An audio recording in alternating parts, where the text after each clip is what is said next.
Selamat pagi, murid-murid kelas remaja, pemuda, dewasa, dan senior. Pagi ini kita akan kembali belajar kebenaran firman Tuhan melalui sekolah minggu, masih secara online, dan beberapa dari kita, puji Tuhan, bisa mengikuti sekolah minggu secara onsite. Tetapi yang di rumah, jangan khawatir, kita masih bisa belajar bersama-sama melalui tayangan YouTube Gereja Baptis Efrata. Kita akan memulai sekolah minggu kita dengan berdoa bersama-sama. Bapak yang baik, terima kasih untuk pagi hari ini. Kami boleh kembali untuk belajar kebenaran firman Tuhan meskipun masih secara online. Tapi kami mengucap syukur Tuhan menolong kami, memberkati kami, sehingga kami tetap setia untuk belajar kebenaran firman Tuhan melalui sekolah minggu. Tuhan tolong pembelajaran kami dari awal pertengahan dan akhirnya. Dan kami serahkan keberadaan kami dimanapun kami berada. Kami percaya Tuhan senantiasa memberkati dan menyertai kami. Sehingga kami terus boleh berdekat kepada Engkau. Terus boleh rindu untuk belajar kebenaran firman-Mu. Terima kasih Bapa. Di dalam nama Tuhan Yesus Kristus kami sudah berdoa dan mengucap syukur. Amin. Hari ini kita sudah memasuki pelajaran yang ketujuh dengan judul Keajaiban Kelahiran Sang Pembuka Jalan. Kita akan belajar bagaimana kelahiran Yohanes Pembaptis sebagai pembuka jalan akan kedatangan Sang Mesias, Sang Juru Selamat Tuhan Yesus Kristus, merupakan suatu peristiwa yang ajaib, ya, dan tidak bisa dilepaskan dengan lahirnya Sang Juru Selamat. Kita buka bersama-sama Alkitab kita di dalam Lukas pasal 1 ayat 57 sampai 66. Lukas pasal yang pertama ayat 57 sampai 66. Saya akan membacakannya bagi Bapak Ibu Saudara. Bapak Ibu Saudara bisa menyimak di Alkitab masing-masing di rumah. Kelahiran Yohanes Pembaptis. Kemudian genaplah bulannya bagi Elisabet untuk bersalin, dan ia pun melahirkan seorang anak laki-laki. Ketika tetangga-tetangganya serta sanak saudaranya mendengar bahwa Tuhan telah menunjukkan rahmat-Nya yang begitu besar kepadanya, bersukacitalah mereka bersama-sama dengan dia. Maka datanglah mereka pada hari yang ke-8 untuk menyunatkan anak itu, dan mereka hendak menamai dia Zakaria menurut nama bapaknya. Tetapi ibunya berkata, "Jangan, ia harus dinamai Yohanes." Kata mereka kepadanya, "Tidak ada di antara sanak saudaramu yang bernama demikian."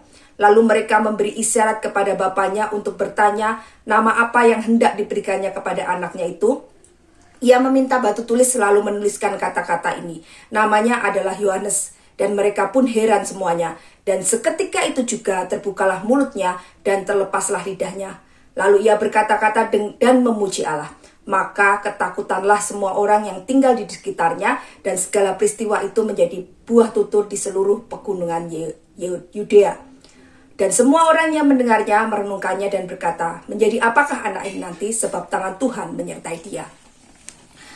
Bapak Ibu Saudara pernah memperhatikan kalau Bapak Presiden akan datang di suatu daerah atau di lokasi tertentu, ya, di tempat tertentu. Pasti sebelum Bapak Presiden datang ada, ya, panitia pengawal presiden atau Panpampres yang terlebih dahulu datang, ya, mempersiapkan segala sesuatu, mengecek sampai radius 1 atau 2 km dari lokasi yang akan dihadiri oleh Bapak Presiden. Jalan yang dilalui di survei dulu, ya. Ada petugas-petugas yang lebih dulu menjalani jalan itu, mensterilkan supaya aman untuk dilalui Bapak Presiden. Nah, ketika Bapak Presiden akan datang, maka semuanya itu harus siap, ya. Nah, demikian pula dengan kelahiran Yohanes Pembaptis, ya. Dia laksana Panpampresnya Tuhan Yesus Kristus, ya. Sebelum Tuhan Yesus lahir ke dunia, terlebih dahulu Yohanes Pembaptis itu lahir, ya, untuk mempersiapkan jalan bagi Sang Mesias, Sang Juru Selamat Yesus Kristus Tuhan kita. Nah, kelahiran Yohanes Pembaptis merupakan suatu rencana besar yang masuk di dalam rancangan Tuhan untuk keselamatan dunia ini, ya. Itu bisa kita lihat dengan nubuatan-nubuatan yang dinyatakan oleh Nabi Yesaya dan Nabi Maliaki. Kita lihat bersama-sama di dalam Yesaya pasal yang ke-40 ayat 3-5, ya. Yesaya pasal 40 ayat 3-5, saya akan menolong bacakannya. Nubuatan Nabi Yesaya pada abad ke-7 sebelum Masehi berbunyi, Ada suara yang berseru-seru, persiapkanlah di padang gurun jalan untuk Tuhan.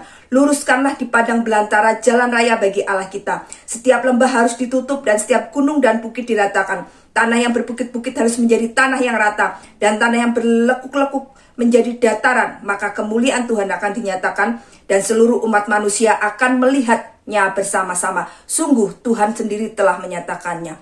Ini adalah nubuatan Nabi Yesaya tercatat di dalam Yesaya pasal 40 ayat 3-5. Lalu nubuatan Nabi Maliaki ya pada akhir abad kelima terdapat di dalam kitab Maliaki pasal 3 ayat 1 berbunyi, lihat aku menyuruh utusanku supaya ia mempersiapkan jalan di hadapanku, dengan mendadak Tuhan yang kamu cari itu akan masuk ke baitnya.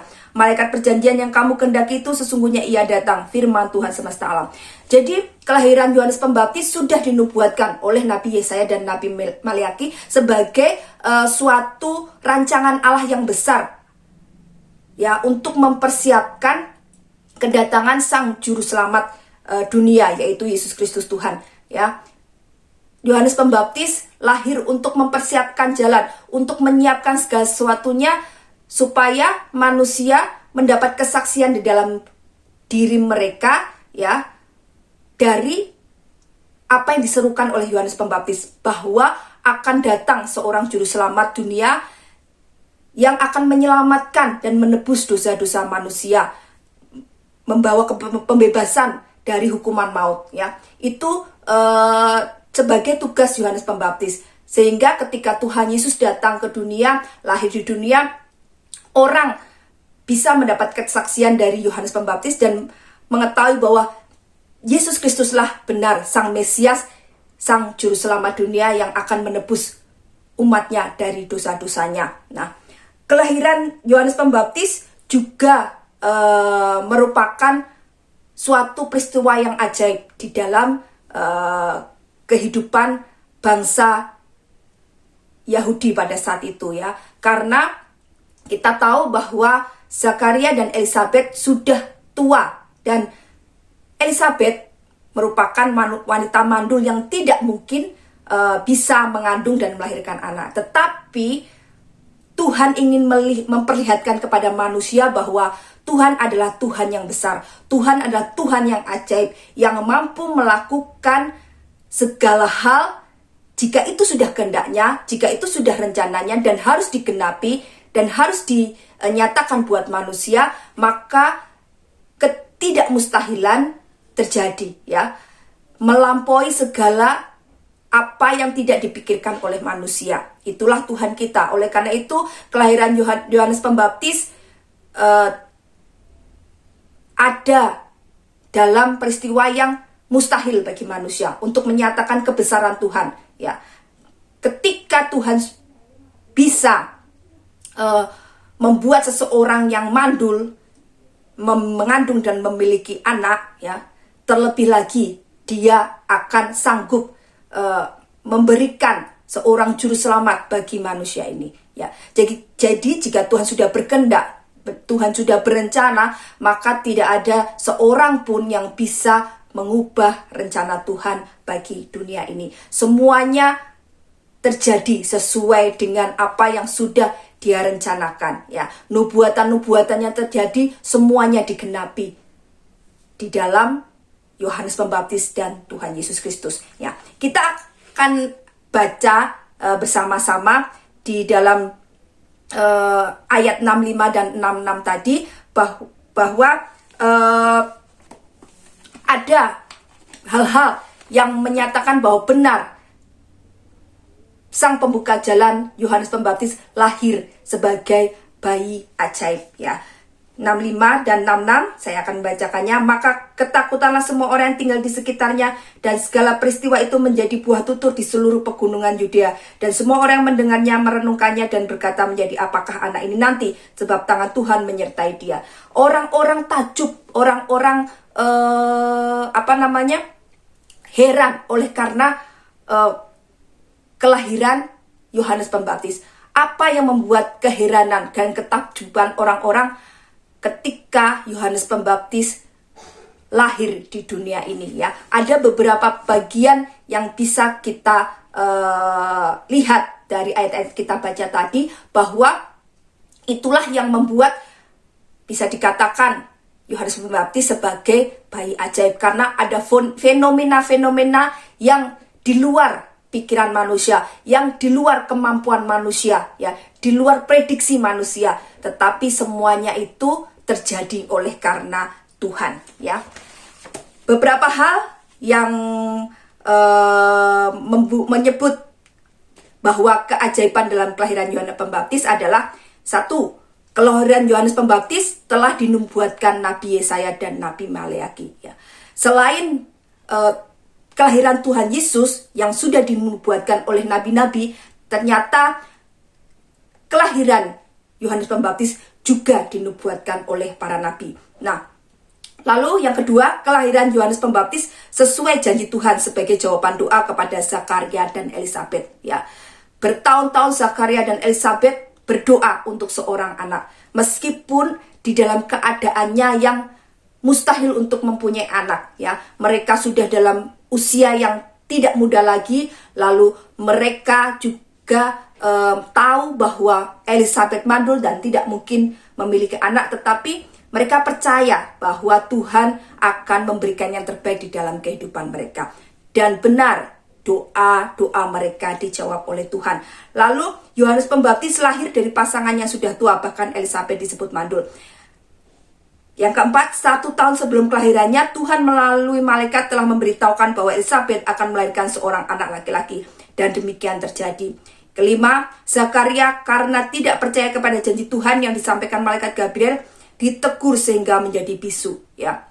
Ketika pesan itu disampaikan kepada Zakaria, ada rasa ketidakpercayaan di hati Zakaria, seperti yang kita pelajari beberapa minggu yang lalu, sehingga Tuhan mengizinkan dia untuk bisu, ya, karena ketidakpercayaannya, ya. Itu suatu hal yang di luar kemampuan manusia berpikir, ya. Kenapa tiba-tiba bisa menjadi bisu? Tidak sakit, tidak terjadi apa-apa, tetapi oleh karena kuasa Tuhan.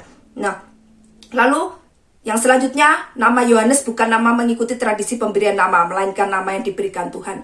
Jadi nama Yohanes bukanlah nama yang mengikuti tradisi bangsa Israel pada saat itu, ya. Karena pada saat itu di bangsa Israel ada suatu tradisi, ketika mereka menamai seorang anak, biasanya diambil dari bapaknya atau kakeknya atau neneknya atau dari moyangnya, gitu, ya. Jadi kalau seumpama Zakaria, berarti harusnya anaknya bernama Zakaria. Itu sudah tradisi. Tetapi di dalam garis keturunan Elisabet dan juga Zakaria, tidak ada satu orang pun yang bernama Yohanes. Tetapi Zakaria dan Elisabet memberikan nama itu, Yohanes itu, kepada anaknya sesuai dengan perintah Tuhan.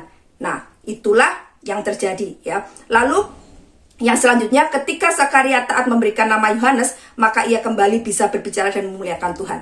Ketika dia sadar, ya, pada awalnya tidak percaya dan akhirnya dia bisu, dia tahu bahwa benar ini adalah yang akan terjadi. Dan mulai saat itu dia belajar untuk taat, ya. Dan saat anak itu lahir, dia taat untuk memberikan nama Yohanes bagi anaknya. Dan seketika itu juga Tuhan membuka mulutnya dan dia bisa lagi berkata-kata, ya, sebagai bukti bahwa Allah lah yang bekerja atas kelahiran Yohanes Pembaptis. Lalu yang terakhir, tugas Yohanes Pembaptis sebagai nabi pun telah dinubuatkan, yaitu mempersiapkan jalan bagi kedatangan dan pelayanan Yesus Kristus. Nah, itu Bapak Ibu Saudara yang kita pelajari hari ini, bagaimana kelahiran Yohanes Pembaptis tidak bisa dilepaskan dari kelahiran Tuhan Yesus Kristus. Dia yang harus datang duluan untuk mempersiapkan jalan bagi Sang Juru Selamat, Sang Mesias Yesus Kristus Tuhan. Dan kejadiannya pun ajaib, ya. Kejadiannya pun luar biasa, ya, menjadi kesaksian banyak orang, seperti yang kita baca di ayat 65 dan 66 tadi, ya, bahwa banyak orang takjub oleh karena kejadian yang terjadi mengiringi kelahiran Yohanes Pembaptis, ya.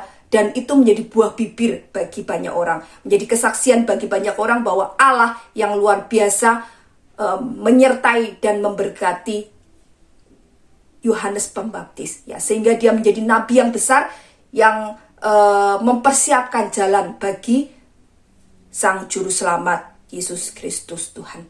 Dari pelajaran ini kita diingatkan bahwa Tuhan mampu melakukan segala sesuatu di dalam kehidupan kita. Ketika segala sesuatu tidak mungkin, Dia menjadikan semuanya mungkin. Jika itu sesuai dengan kehendaknya, jika itu sudah menjadi rencananya, ya.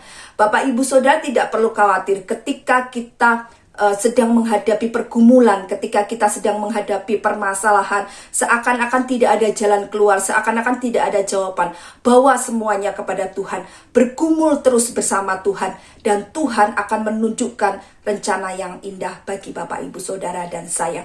Nah, ketika itu sudah menjadi bagian kita, itu sudah menjadi berkat kita, tidak ada seorang pun yang akan bisa mengambilnya dari kita. Ketika orang-orang lain berusaha untuk mungkin berbuat curang atau menyakiti kita atau melakukan hal-hal yang tidak benar di dalam kehidupan kita, ketika kita menyerahkan kepada Tuhan dan kita tahu bahwa Tuhan punya rencana yang besar buat kehidupan kita, maka segala perkara, segala yang terjadi, yang dimanipulasi oleh manusia tidak akan bisa menghalangi rencana Tuhan untuk terjadi, ya.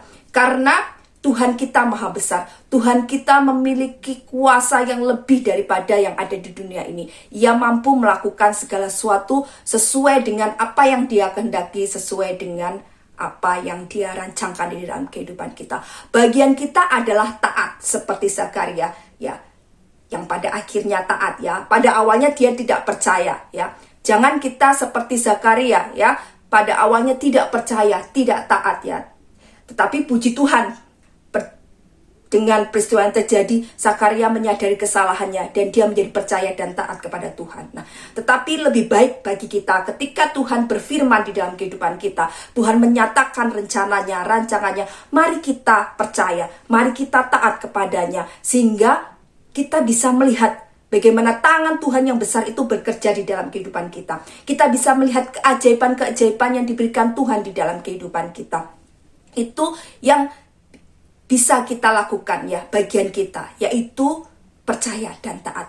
Ketika kita percaya kepada Tuhan dengan sungguh-sungguh di dalam kehidupan kita, maka tidak ada yang mustahil di kehidupan kita. Ketika kita taat kepadanya, maka segala sesuatu yang terbaik akan diberikan di dalam kehidupan kita, ya.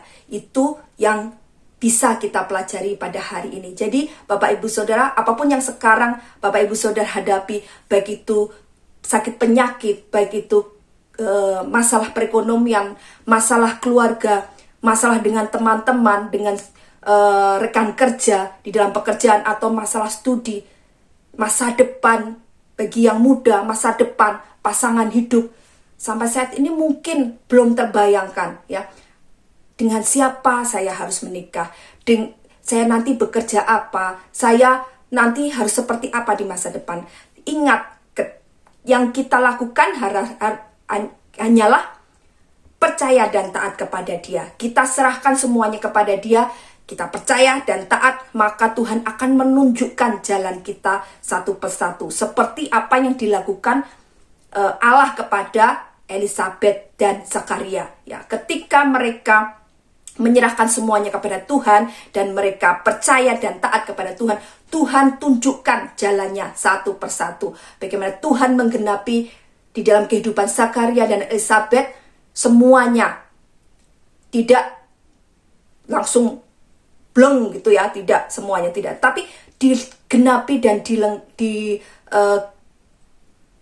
digenapi dan ditunjukkan satu persatu, satu langkah, dan ketika semuanya sudah terjadi di dalam kehidupan Zakaria dan Elisabet, baru mereka bisa melihat betapa luar biasa dan indahnya karya Tuhan di dalam kehidupan mereka. Demikian pula di dalam kehidupan kita. Hai anak-anak remaja, anak-anak pemuda, jangan khawatir tentang masa depanmu, jangan khawatir tentang pasangan hidupmu. Percayalah dan setialah kepada Tuhan, taat kepada firman Tuhan, maka Tuhan akan tunjukkan jalanmu satu persatu, ya. Demikian pula di dalam kehidupan kita, para orang dewasa dan senior, mari kita Meskipun usia sudah tidak lagi muda, tetapi mari kita selesaikan ya tugas kita sampai pada akhirnya ya. Sampai Tuhan memanggil kita, kita tetap percaya, setia dan taat hanya kepada Dia, dan Tuhan akan memperlihatkan ya betapa luar biasa, ajaib dan indahnya karyanya di dalam kehidupan kita. Betapa luar biasa dan maha kuasanya Dia yang sudah menggenapi satu demi satu janjinya di dalam kehidupan kita. Yang kita bisa lihat, wah, waktu saya muda, saya melayani Tuhan. Ternyata Tuhan mengarahkan saya untuk bekerja di tempat ini. Ketika saya muda, saya diarahkan Tuhan. Ternyata saya harus menikah dengan orang ini dan membentuk suatu keluarga. Dan puji Tuhan, Tuhan memberkati keluarga kami menjadi keluarga-keluarga yang melayani Tuhan.